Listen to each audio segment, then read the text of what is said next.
Bonjour à tous. Dans cette série de podcasts sur le management et la direction de crèche, nous vous donnons rendez-vous avec Marie de France. EJE de formation, elle a dirigé pendant 14 ans des établissements d'accueil du jeune enfant, a été formatrice et coordinatrice petite enfance. Aujourd'hui, Marie de France est responsable d'un service petite enfance. Pour ce premier épisode, elle dresse un état des lieux du métier de directeur de crèche, un métier aux multiples facettes. Bonne écoute!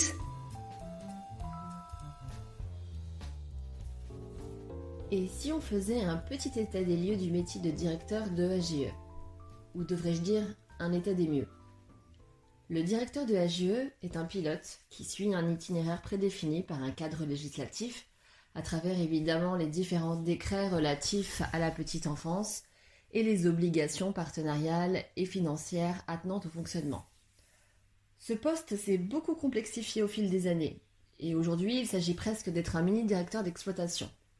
La tâche est lourde car très polyvalente.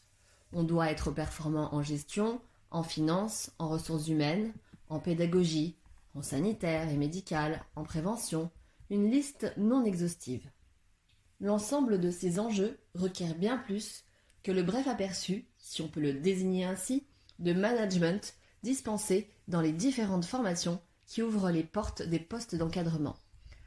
La direction est un poste qui attire de plus en plus, de par l'ouverture des postes à une plus grande pluridisciplinarité des métiers, mais également face à la carence actuelle du marché de l'emploi. Les offres sont nombreuses, alléchantes, et parfois pourvues par de jeunes professionnels fraîchement sortis de formation, qui embrassent alors une carrière improvisée de directeur. Nous sommes tout de même un des rares champs professionnels où on se décrète directeur après une expérience de 3 années sur un autre métier. Ça devrait donner à réfléchir. Il ne suffit pas d'être un bon EJE ou un bon puériculteur ou un bon infirmier pour devenir un bon directeur. Un métier ne peut s'incarner de manière intuitive ou empirique uniquement. Aujourd'hui, il est important de réaliser que nous devons pallier à ce manque cruel de formation de managers qui peut avoir des effets secondaires, malgré nous, sur l'ensemble de l'EAJE. Mais revenons-en au début. Être directeur, qu'est-ce que c'est ? Être directeur, c'est être un manager, un grossier mot qui n'est en rien incompatible avec les métiers de la petite enfance, comme beaucoup se plaisent à le penser, bien au contraire. Manager un EAJE, c'est exercer des responsabilités d'orientation et de pilotage des activités. J'aime beaucoup faire une coupure dans le mot responsabilité, réponse et habilité, que je traduis alors par habileté à répondre adéquatement à une situation donnée. Cela signifie qu'il faut se sentir responsable de tout ce qui se passe pour pouvoir être responsable pour ceux qui agissent en notre nom. Être manager, c'est donc pouvoir donner du sens, motiver son équipe, la faire monter en compétences. Jusque-là, rien que vous ne sachiez pas. Mais là où la tâche se complique, c'est qu'il ne suffit pas dans nos métiers, malgré ce que l'on imagine, de donner de grands axes, de belles directions, telles que le respect du rythme, par exemple, la garantie de la sécurité affective, pour que cela outille les professionnels sur ce qui doit être fait, pourquoi cela doit être fait et comment. Nous habitons des métiers de praticiens, et le delta entre la théorie et la pratique, entre la pertinence des contenus de formation et la réalité des terrains est énorme. Il est nécessaire aujourd'hui de réaliser qu'une prescription de travail est indispensable, car c'est cela qui va permettre aux équipes de mettre en acte les savoirs déclaratifs. Sinon, pour faire une analogie, c'est comme si on vous confiait un médicament avec une ordonnance et sans la posologie. Le traitement ne peut être efficace. Il en va de même pour le travail en crèche. Les bonnes intentions des professionnels ne suffisent pas à se substituer à une connaissance aiguë des capacités des enfants et des actions concrètes à déployer pour y répondre. Les projets d'établissement, et particulièrement le projet éducatif et pédagogique, sont de réels outils sur lesquels vous pouvez vous appuyer. Mais cela ne suffit pas non plus. Il est essentiel de communiquer également aux équipes les pratiques et les postures attendues et les moyens de les réaliser de manière précise et concrète. Et j'insiste lourdement sur ce décryptage en application concrète.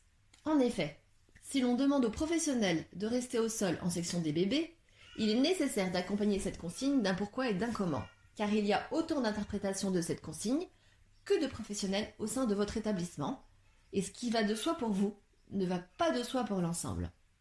Je m'explique.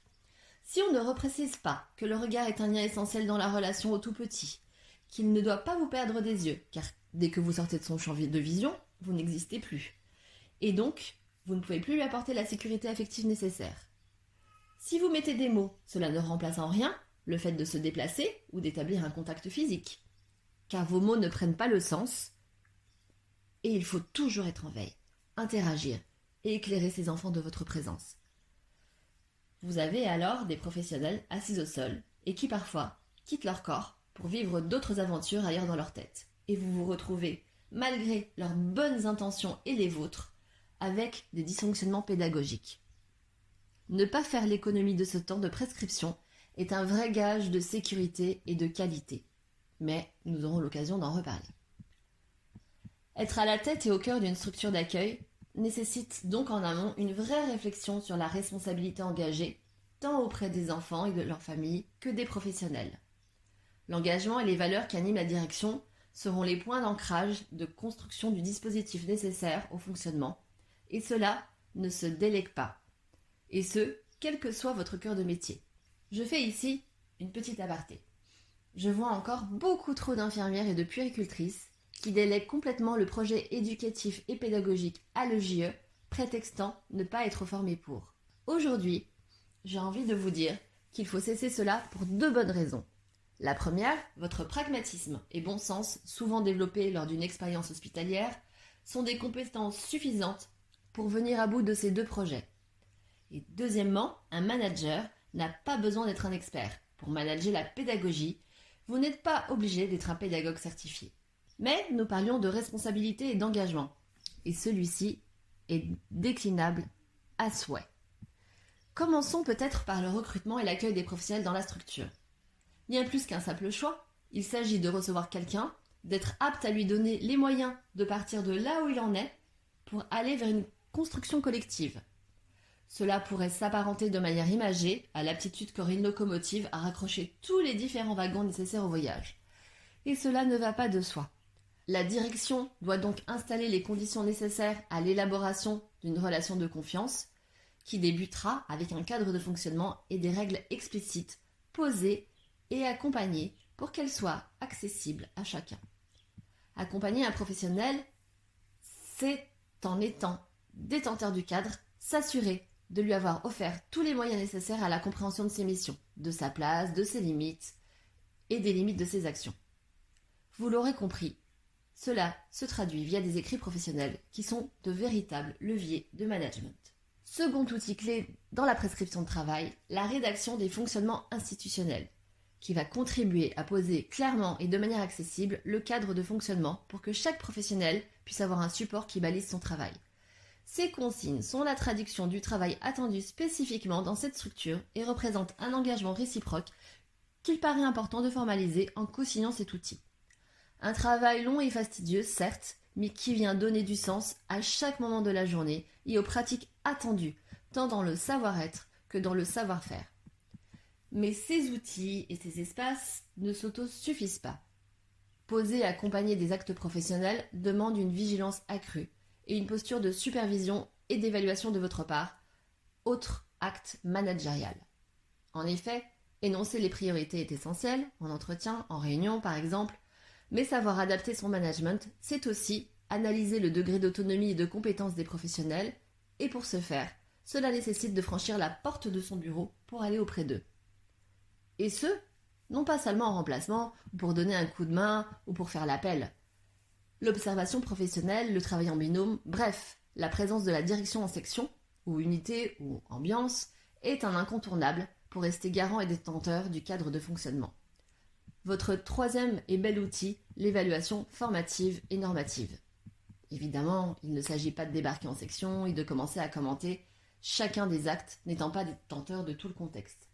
Il s'agit plutôt d'assumer une responsabilité qui incombe au poste de direction, accompagner les professionnels en les évaluant, en les mettant en projet et leur donnant les outils nécessaires pour s'améliorer. Être à la tête d'un établissement demande une confiance mutuelle pour que la délégation de tâches soit possible et prenne tout son sens. Cela requiert donc de la supervision, car on ne peut déléguer sans superviser et sans demander à l'autre de rendre des comptes. Évidemment, me direz-vous, la lourdeur de la tâche administrative est ankylosante et l'on peut aisément passer ses journées derrière un ordinateur à gérer une multitude de missions, certes incontournables, mais qui sont bien loin de constituer l'essence de ce métier de direction. Car dans cette gestion administrative chronophage, ce qui se fait ressentir aussi, c'est le manque cruel de formation initiale pour les outils de travail. Gardez en tête que vous ne pouvez pas faire avancer ni cautionner ce que vous ne voyez pas. Et pour cela, il n'est pas nécessaire d'être incollable et d'avoir toutes les connaissances pour être un bon directeur. Ce qu'il faut, c'est de la proximité, c'est créer du lien professionnel, c'est arbitrer les conflits, c'est pallier aux dysfonctionnements, c'est être fiable, parce que là est porteur de valeurs et de l'engagement nécessaire. La direction doit soutenir les professionnels dans leurs tâches du quotidien, et pour cela, elle doit savoir s'ils rencontrent des difficultés, si le projet dont vous avez donné le ton est incarné et concrétisé comme il se doit. Une absence de direction sur le terrain peut être la porte ouverte à un cadre instable, puisque pas de visibilité sur le travail effectué. Soyons clairs, il ne suffit donc pas de faire confiance pour que cela fonctionne. La confiance est une base relationnelle sur laquelle on s'appuie, mais ne se suffit pas à elle seule. L'accompagnement des professionnels requiert suivi et évaluation, proposition et responsabilisation, échange professionnel et dynamique d'évolution. La direction définit les priorités, puis elle donne les outils et les moyens à chacun des professionnels de l'équipe de participer activement à la concrétisation de ces priorités. Sortir du bureau revient donc à accepter les dysfonctionnements, à être dans la remédiation pour ne pas rester dans l'insuffisance et peut mener parfois à ouvrir grand les yeux pour voir et prendre les mesures nécessaires. Alors, comment mener à bien cette mission si l'on ne va pas voir ce qui se passe dans sa structure? Une question qui fait longuement réfléchir. Garantir et maintenir un cadre est loin d'être simple et facile. Cela requiert un engagement considérable. La direction porte le poids de l'institution en permanence. Cette énorme responsabilité qu'est de garantir la sécurité physique et affective des enfants des autres, de rendre des comptes aux familles, d'avoir une gestion administrative et financière viable et d'accompagner toute une équipe, s'avère parfois une montagne infranchissable si l'on ne possède pas de levier de management facilitateur. Il ne suffit plus aujourd'hui pour être directeur d'avoir une certaine capacité à l'acrobatie, d'entrer par la fenêtre, parfois plutôt que par la porte, d'avoir de la subtilité et beaucoup d'énergie.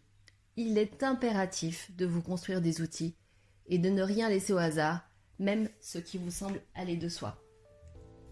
Dans la vie, il n'y a pas de solution. Il y a des forces en marche, il faut les créer et les solutions suivent. Cette petite citation d'Antoine de Saint-Exupéry de Vol de nuit pour finir et vous encourager.